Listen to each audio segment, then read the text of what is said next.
In my last video, I reviewed several case studies where dietary oxalates were associated with kidney damage in adults. But what about children? Are they potentially at risk? 3 children, on separate occasions, presented to a clinic at the University of Pittsburgh.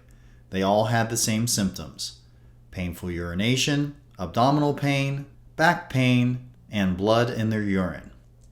One of the kids had a history of kidney stones. The other 2 did not. Fortunately, in addition to doing a routine analysis, the clinicians also thought to check urinary oxalate levels. And what they found is that all 3 kids had significantly elevated levels. The upper limit of normal is 35, and their levels were 2 to 3 times that amount. So what was the underlying cause? What did all of these kids have in common?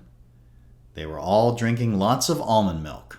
One child, for example, was drinking 4 cups of almond milk, moderate amounts of almond yogurt, and moderate amounts of almond butter every day. And so in each case, the kids stopped drinking the almond milk, and the oxalate levels decreased from that abnormal baseline right back down to normal with 2 of the kids and near normal with the 3rd child. More importantly, their symptoms completely resolved and did not return on a 1-year follow-up. After encountering these 3 cases, the clinicians decided to further investigate almond milk as well as other milk alternatives with regard to their oxalate content. So they purchased samples from a local supermarket and had them evaluated. Here is what they found. Regular cow's milk, as with most animal-based products, had very little oxalate. Rice milk, also relatively low amounts. Same with coconut yogurt. Soy milk a bit higher. Commercial almond milk, higher still. And finally, homemade almond milk, which actually contains a lot more almonds in it, was the highest of all. Now, this was just a few case studies, but could it be that kids drinking more almond milk and cashew milk and soy milk these days is the reason behind the sudden surge of kidney stones that kids are getting? Since the 1990s, the numbers have increased dramatically.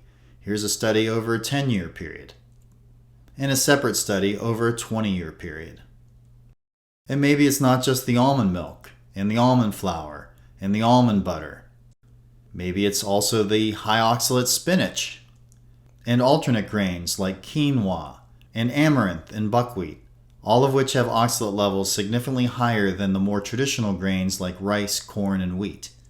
Even turmeric, which contains a highly absorbable form of oxalate, is finding its way into kids' foods. Now, are all of these superfood ingredients inherently bad for you? I don't think so. But perhaps there can be too much of a good thing. Because the implication is not just with regard to kidney health, but also cardiovascular and bone health.